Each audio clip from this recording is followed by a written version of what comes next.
자, 이번 시간에는 분계 연습하도록 하겠습니다. 417페이지 펴주시고요. 84번 분계부터 하도록 하겠습니다. 84번 분계. 이제 분계도 얼마 안 남았네요. 한 120개 정도 되는데 이제 40개 정도 남았으니까 뭐 분계도 한 2, 3일이면 끝날 것 같습니다. 자, 84번. 장기 금융 상품으로 처리되어 있던 외환은행의 정기 적금이 금일 만기가 도래하여 원금 500과 이자 100만 원 중 원천징수세액 14만 원을 제외한 잔액은 한국은행 보통예금에 대체하였다. 다만 이자 소득에 대한 원천징수세액은 자산 계정으로 회계 처리한다. 이랬습니다. 자, 회사가 이 정기 적금으로 외환은행에 그 예금을 했는데 그게 이제 만기가 되어 가지고 원금하고 이자, 원금 500에 이자 100만 원을 어, 오늘 받게 됐어요. 그래서 보통 예금에 대체시켰는데 14만 원을 원천징수 당했습니다. 그래서 우리 회사는 원천징수 세액을 자산으로 회계 처리를 해야 한다 이랬습니다. 자, 이 자산 계정의 계정 과목 이름은 선납세금입니다. 선납세금. 법인이 원천징수 당하면 선납세금이라는 자산이고요. 법인이 원천징수한 세금은 예수금이라는 부채죠. 그렇죠? 우리가 그 원천징수를 당했다 하는 말은 지금처럼 법인이 예금 만기가 되어가지고 은행으로부터 징수당했다는 거예요. 원천징수. 그거는 법인은 선납세금 처리예요. 자산으로 잡습니다. 자, 그런데 반대로 법인이 뭔가를 다른 사람의 소득이나 종업원들의 근로소득이나 뭐 외부 초빙 강사의 강사료 같은 걸 지급할 때 원천징수했어요. 그거는 애수금이에요. 애수금이라는 부채죠. 어, 자, 그러면은 분계를 한번 써보면은요.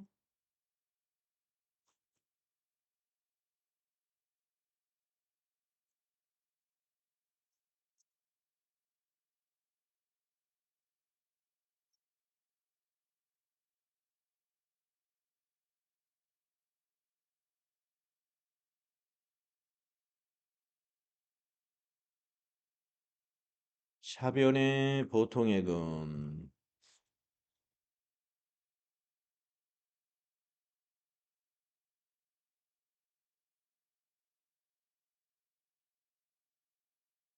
얼마가 입금이 됐을까요? 보통예금 한국은행에 600에서 14만 원을 빼면은 586만 원이 입금됐다. 대변의 정기 적금 외환은행 거 500만 원이 만기되었으므로 대변에 가서 자산 감소가 돼야죠.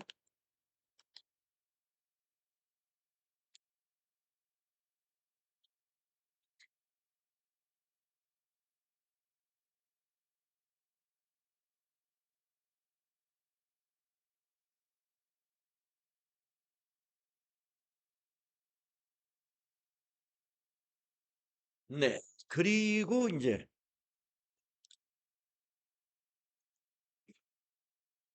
선납세금 자산 증가 14만 원 자산 증가하죠. 대변에 이자 수익이 100만 원 발생하는 거죠. 이자가 100만 원이니까요.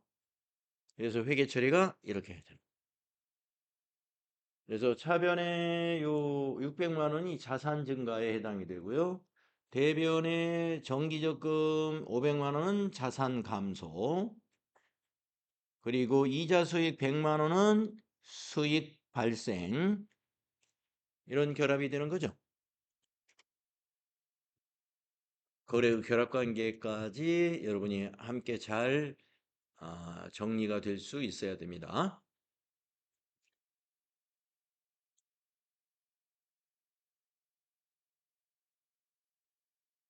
자, 85번 가보겠습니다.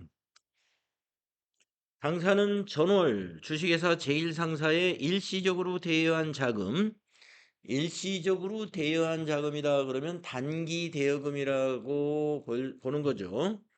단기 대여금 500만 원과 이에 대한 이자를 이자를 합하여 총 543만 원, 원천징수 세액이 7만 원 차감 후 금액이다. 그러면 이자가 이제 50만 원이었다는 얘기군요. 여기서 이제 세금 7만 원 차감하고 이것을 금일 한국은행 보통예금 계좌로 받았습니다. 단 이자 소득에 대한 원천징수세액은 자산 계정으로 회계 처리한다. 네, 그렇습니다. 자, 이번에는 원천징수를 어디로부터 당했어요? 제1상사로부터 당했죠? 네, 이것도 자산으로 처리한다라고 했죠? 선납세금 7만 원 되겠습니다. 자, 분계를 이렇게 해야 됩니다. 85번은 차변의 보통 예금 한국은행에 5,430,000이 증가합니다. 대변의 단기 대여금이라는 당좌자산이죠. 거래처는 제1 상사가 되겠고요. 500만 원 자산 감소됩니다.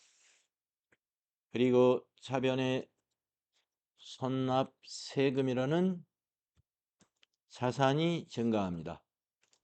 7만 원입니다. 그리고 대변에 역시 이자 수익을 50만 원 인식하는 거죠.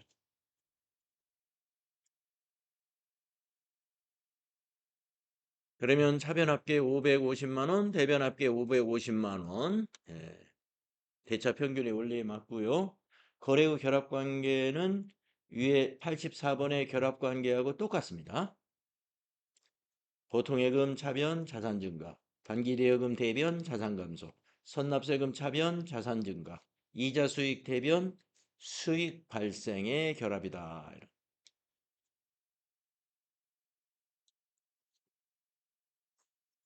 자, 86번 거래를 보도록 하겠습니다. 보통예금에 대한 3개월분 이자 10만 원 중에 원천징수세액 14,000원 제외한 금액이 한국은행 보통예금 계좌에 입금이 됐습니다.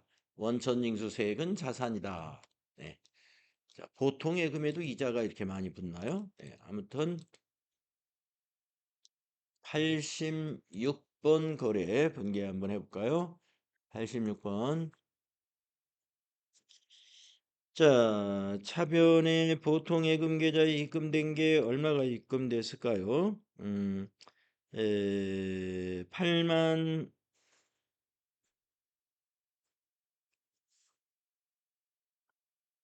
10만 원 중에서 14,000원 제외한 돈이 입금됐죠? 그래서 차변의 보통 예금 한국은행에 10만 원에서 14,000원 빼면 86,000원이 입금이 된 거죠. 대변의 이자 수익 얼마로 인식해야 될까요? 10만 원 인식하면 안 되겠네요. 그 괄호 속에 전년도 결산 때 이래 했었다라는 말이 있거든요. 그걸 한번 보겠습니다. 여기 괄호 속에 전기에 미수 수익으로 계상해 두었던 금액 8만 1,000원이 있다 이랬습니다. 그러니까 이 8만 1,000원은 전기의 이자 수익으로 발생을 했던 거예요. 그렇기 때문에 단기에는 이 미수 수익을 이제 미수 수익이 자산인데 이게 이제 수익이 들어왔잖아요. 그러니까 이걸 대변에 기입하고 단기의 이자 수익은 10만 원에서 8만 천 원 빼면 얼마인가요? 19,000원만 인식해야 됩니다. 자, 그래서 대변의 이자 수익은 19,000원 이고요. 그 다음에 미수 수익 전기에 자산 잡았던 거를 정리해 줘야 됩니다. 미수 수익이라는 자산이 81,000원 감소됩니다. 그리고 원천징수 14,000원이 차변의 선납세금이 되는 거죠. 선납세금 14,000원이다. 이런 얘기가 되겠습니다.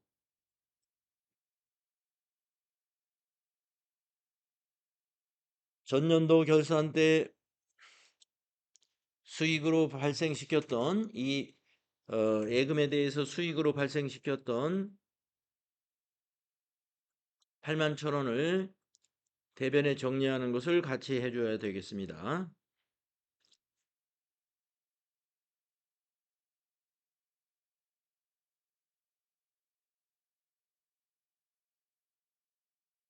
다음 87번으로 가겠습니다. 당사의 최대 주주인 이재민으로부터 업무용 토지를 기증받았습니다. 네, 토지를 기증받으면 자산 수증 이익이라고 하는 영업의 수익 계정으로 처리합니다. 본 토지에 대한 취득세로 1,500만 원을 현금으로 은행에 납부했습니다. 그러면 이 취득세도 취득원가에 포함을 해야죠. 이재민이 실제 취득한 토지 금액은 2억 원이었으며 수증일 현재 공정가치는 3억 원입니다. 그랬어요. 그러면 우리 회사는 취득원가를 공정가치로 인식해 줘야 돼요. 이재민 주주가 2억 원에 산 거는 취득원가가 아닙니다. 우리 회사 입장에서는 지금 기증받은 토지의 시가가 취득원가예요. 3억 원. 그런데 우리 회사에 우리가 대금을 치르지 않았더라도 이 등기를 하려면 우리가 취득세를 내야죠. 그래서 취득세 1,500만 원은 취득원가에 포함합니다. 따라서 차변의 토지가 3억에다가 취득세까지 포함해서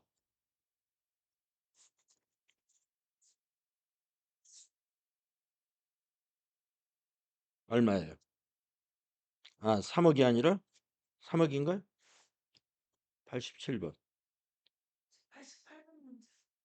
제가 지금 88번 했어요? 87번 다시 하겠습니다. 87번을 먼저 해야죠. 자, 87번. 대표이사 최민철로부터 시가 1억 원인 건물을 증여받았습니다. 이것도 자산 수증이익이에요. 당일 소유권 이전 비용으로 취득세 500만 원을 현금으로 지출했습니다. 취득세도 이 건물의 취득원가에 포함을 하죠. 그래서 87번은 차변이 건물 1억 500. 자, 대변은 자산 수증 이익이 1억 원, 또 현금이 지출됐으므로 현금 500만 원 이렇게 분계가 됩니다. 자, 87번 토지가 아니라 건물이네요. 자, 건물 105,000,000이 되고요. 대변의 수익 발생 자산 수증 이익이 1억 원입니다. 100,000,000,000이에요. 그리고 취득세는 현금으로 납부했으므로 대변에 현금이라는 자산이 500만 원 감소하더라.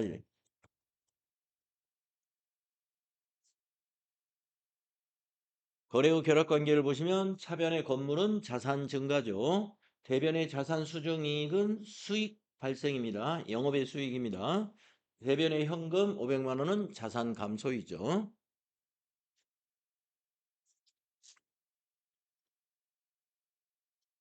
자, 다음은 88번 문제를 보겠습니다. 네, 아까 88번을 읽었기 때문에 다시 한번 또 읽어볼까요? 당사의 최대 주주인 이재민으로부터 업무용 토지를 지정받았다. 본 토지에 대한 취득세로 1,500만 원이 현금으로 은행에 납부되었다. 이재민이 실제 취득한 토지의 금액은 2억 원이었으며 수중일 현재 공정가치는 3억 원이다. 네, 아까 말씀드렸다시피 기증자가 이 토지를 얼마에 취득했느냐 하는 것은 우리 회사, 즉 법인의 취득원가에 반영될 사항이 아니에요. 현재 수중받은 현재의 시가, 즉 공정가치를 취득원가로 인식해야 됩니다. 자, 거기에 취득세 1,500만 원도 포함을 해서 차변의 토지라는 유형자산이 증가하는데, 예, 315, 000, 000이 증가한다 이 말이죠. 대변의 자산 수증 이익이라고 하는 영업의 수익 계정이 있는데요. 3억 원이 되고요. 그리고 1,500만 원은 뭘로 납부했죠? 현금으로 납부했죠. 그래서 대변의 자산 감소, 현금 1,500만 원이 이렇게 감소하게 된다 이런 말씀이죠.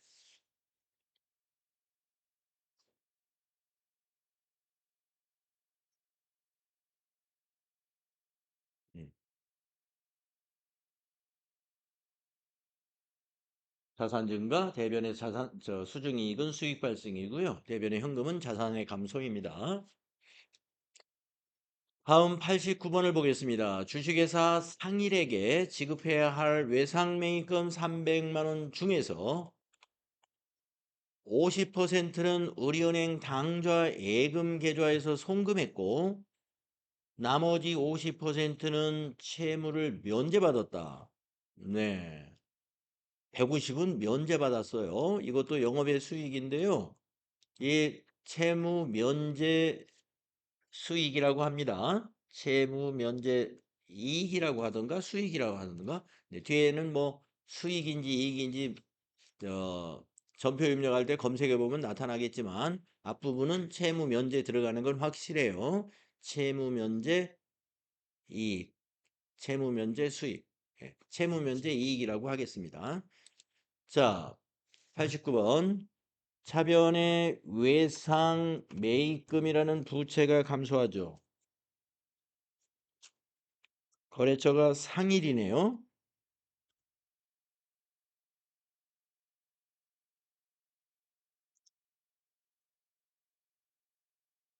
300만 원이 감소하죠. 외상매입금이라는 유동부채가 차변에서 감소해 주고요. 대변에 150은 지급했죠. 당좌 예금에서 송금했어요. 당좌 예금이라고 하는 유동자산이 감소하죠. 당좌 예금은 은행이 거래처가 되죠. 우리은행이네요. 우리 1,500,000. 나머지는 면제받았습니다. 대변에 채무 면제 이익 또는 수익, 채무 면제 이익이 맞는지 수익이 맞는지는 확실하지는 않습니다. 채무 면제 이익이라고 하겠습니다. 150만 원. 영업의 수익에 해당되는 계절값.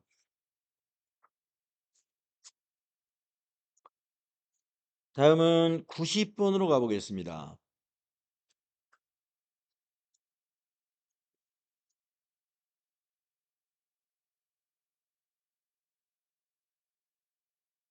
보유 중인 길동상사의 주식에 대해 150만 원의 중간 배당이 결정되어 한국은행 보통 예금에 입금이 되었습니다.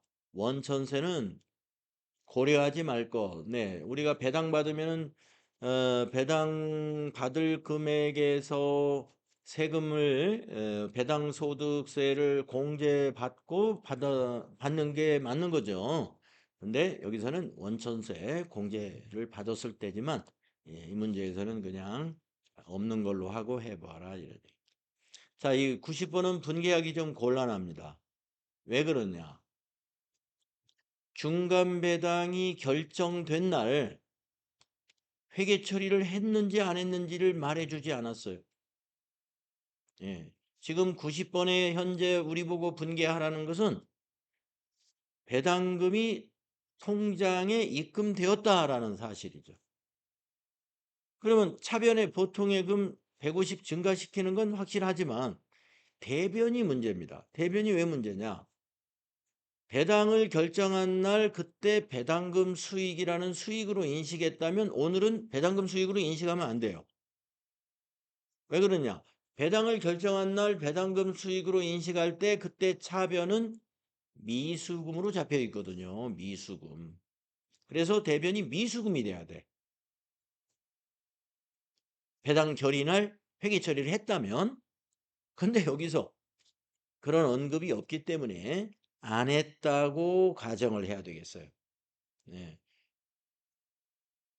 왜냐면 그걸 했다고 하면은 여기다 이렇게 써줘야 됩니다. 배당 결의일은 회계 처리 기준에 기업 회계 기준에 맞추어서 회계 처리가 정상적으로 되었다. 이렇게 했다면 배당 결의날 차변의 미수금, 대변의 배당금 수익 이렇게 수익을 인식했구나.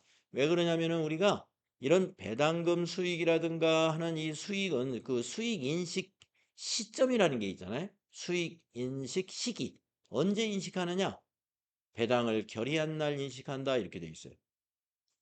예, 배당을 결의한 날.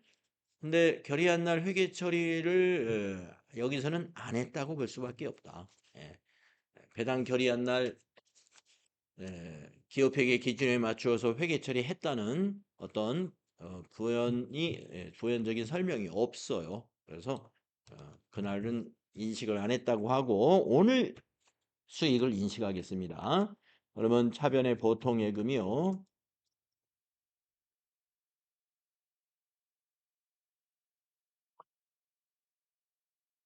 한국은행의 150이죠.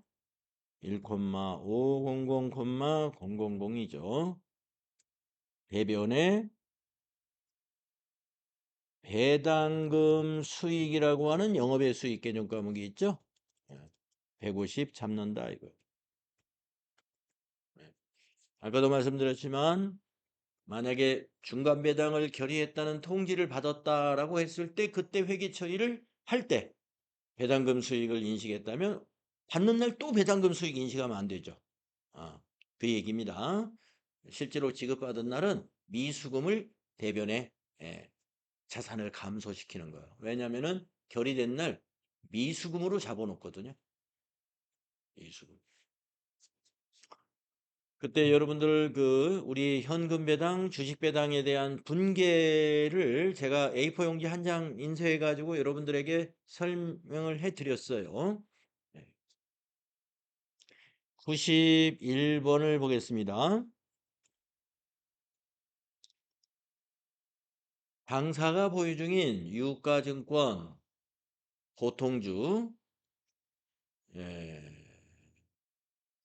유가증권에 대하여 현금 배당과 주식 배당을 아래와 같이 당일 수령했다. 네, 91번도 그러면 이 결의한 날 회계 처리를 했다는 말이 없단 말이에요. 그러면 90번과 똑같은 기준으로 하겠습니다. 배당을 결의한 날 아무것도 회계 처리하지 않았다. 그런데 오늘 현금도 배당받았고 주식도 배당받았다 하는 얘기예요. 주식도 배당받았다. 근데 여러분이 주식을 배당받은 회사는 주식 100주를 그냥 받은 거예요. 그냥 받았기 때문에 우리가 회계 처리가 뭐죠? 자산이나 부채, 자본, 수익에 변동이 있어야 회계 처리를 하는데 주식을 그냥 받았어요? 그러면 뭐예요? 자산이 증가했다고 볼 수 있나요? 자산이 증가했다면은 그 주식을 돈을 주고 매입해야 자산이 증가합니다. 예. 그래서 배당을 우리가 이와 같이 받았을 때는요. 주식 배당을 받았을 때는 받은 회사는 뭐를 한다? 회계 처리를 하지 않는다. 우리 배웠죠? 배당을 하는 회사는 회계 처리해야 돼요. 배당을 하는 회사는 자본금을 증가시켜야 되기 때문에 회계 처리합니다. 하지만 배당을 받은 회사, 무슨 배당이요? 주식 배당. 주식 배당을 받은 법인은 회계 처리하지 않습니다. 그럼 뭐만 회계 처리하면 되느냐? 현금 배당, 요거는 자산이 증가했죠. 현금 80만 원 받았으니까 이거는 회계 처리해야 됩니다. 그래서 91번은요. 차변에 현금으로 받았나요? 네, 현금으로 받았다고 뒤에 표에 그랬죠? 그래서 현금 80만 원 자산 증가하고 대변은 90번과 똑같이 배당금 수익으로 80만 원을 수익 발생시키면 됩니다. 그래서 91번에서도 만약에 결의하는 날 배당금 수익을 이미 인식했다면 이날은 대변이 미수금이에요. 미수금이라는 자산을 감소시켜주면 돼요.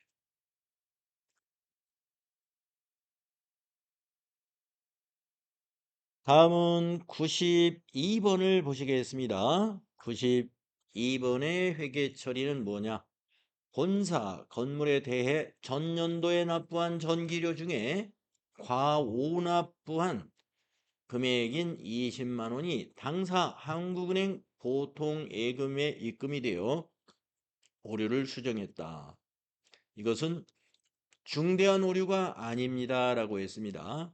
자, 우리가 회계의 오류 수정이라고 그래가지고 회계의 그 변경에 이어서 나온 내용이 있었죠.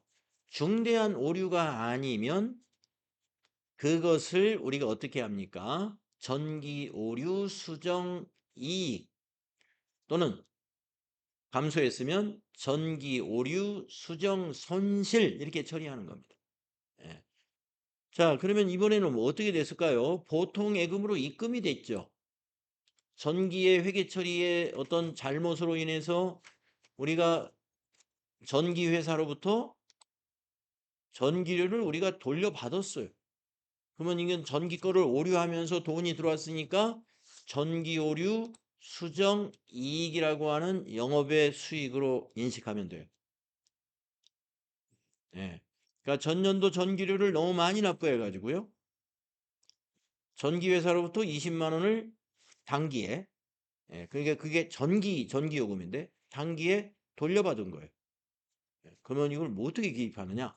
자산 증가 차변에 시키고 대변에는 전기오류 수정 이익으로 인식합니다.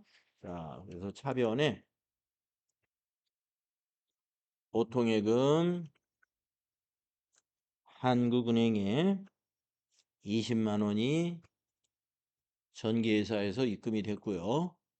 이거는 전기 것 때문에 그래요. 전기오류 수정 이익이라고 하는 영업의 수익으로 본다. 그런데 이 문제에서요. 만약에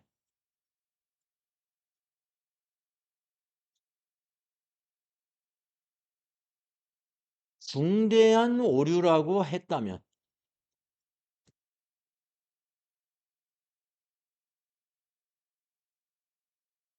이 문제를 낼 때 중대한 오류다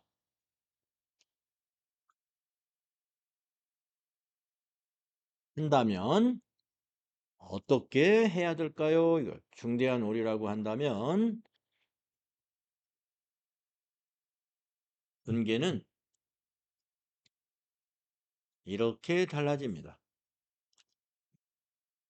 어떻게 달라지냐면 일단은 이제 분계하기 전에 중대한 오류라고 한다면 어떻게 해야 되느냐? 전기 손익계산서를 다시 작성해야 돼요. 수정해야 돼요. 그러니까 재작성하죠. 그러면 전기의 그 전력비에서 20만 원을 빼줄 거 아닙니까? 예.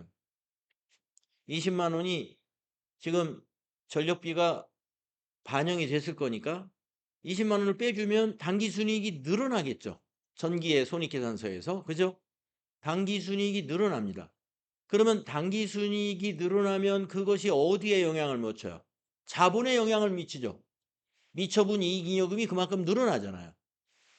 미처분 이익잉여금은 단기로 넘어올 때 뭐로 넘어와요? 2월 이익잉여금으로 해서 넘어오죠. 개념 과목이 2월 이익잉여금으로 바뀌지 않습니까? 그래서 그랬다면 분계가 여기가 대변이 2월 이익 잉여금이 되는 거예요. 예. 그러니까 요 분계만 해서 되는 건 아닙니다만은 일단 단기에 요렇게 분계해 가지고 단기에 단기로 넘어온 2월 이익잉여금을 증가시켜 줘야 돼요. 20만 원.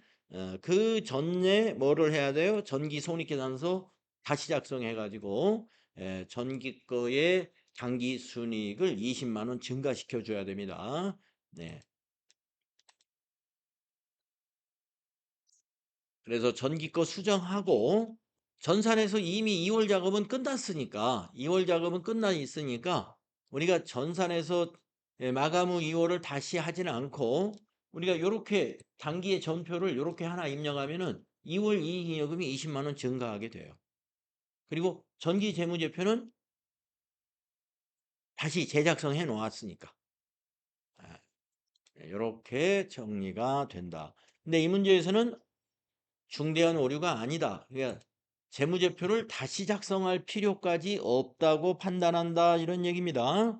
예, 그럴 때는 그냥 단기의 영업의 수익이나 영업의 비용으로 정리를 해버리는 거죠. 자, 다음은 93번을 보도록 하겠습니다.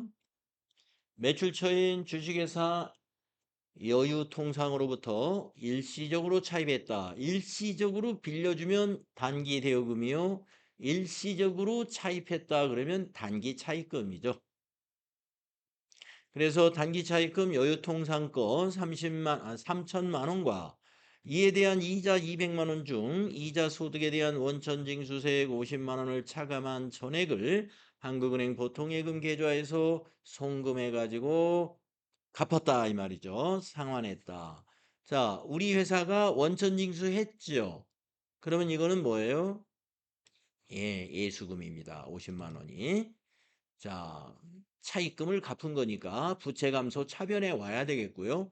이자가 발생했으니까 이자 비용 차변에 비용 발생 되는 거죠. 자, 분계 한번 써보겠습니다.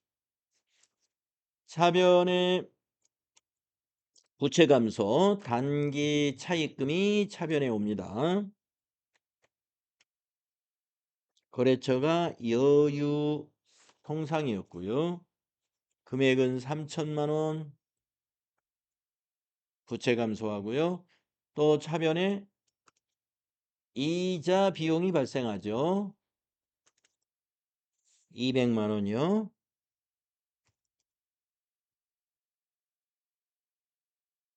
200만 원 이 비용 발생.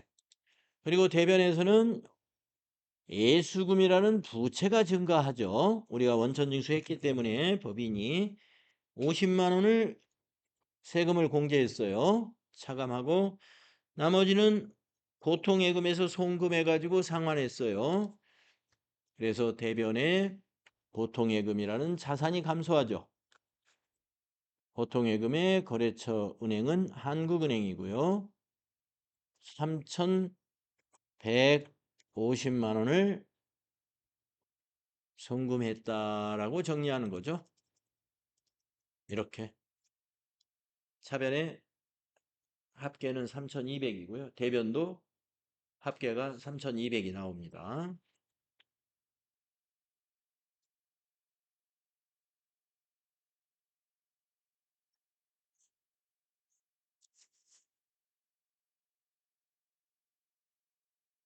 다음은 94번을 보겠습니다.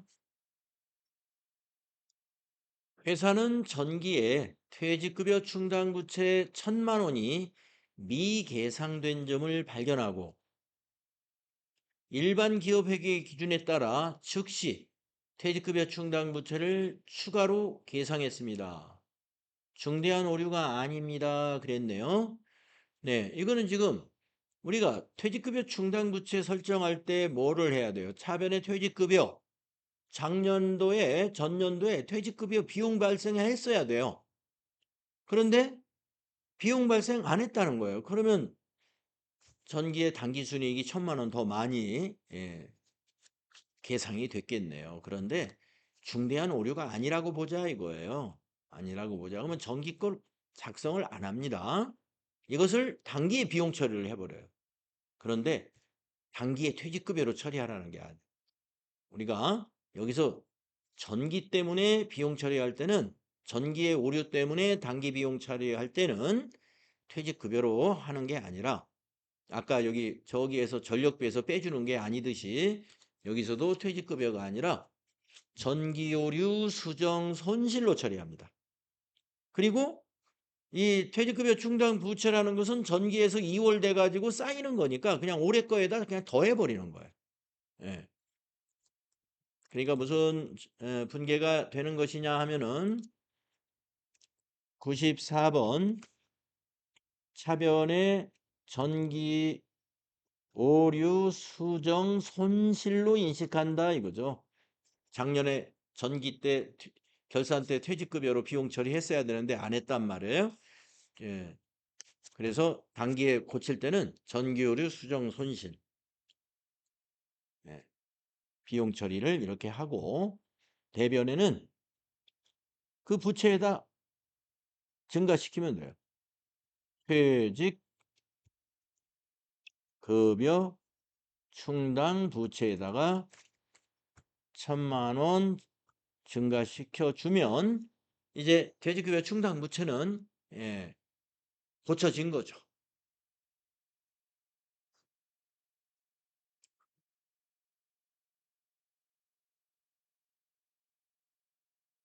자, 그래서 중대하지 않은 오류에 전기 오류를 수정하는 것을 92번하고 94번에서 출제를 했습니다. 네.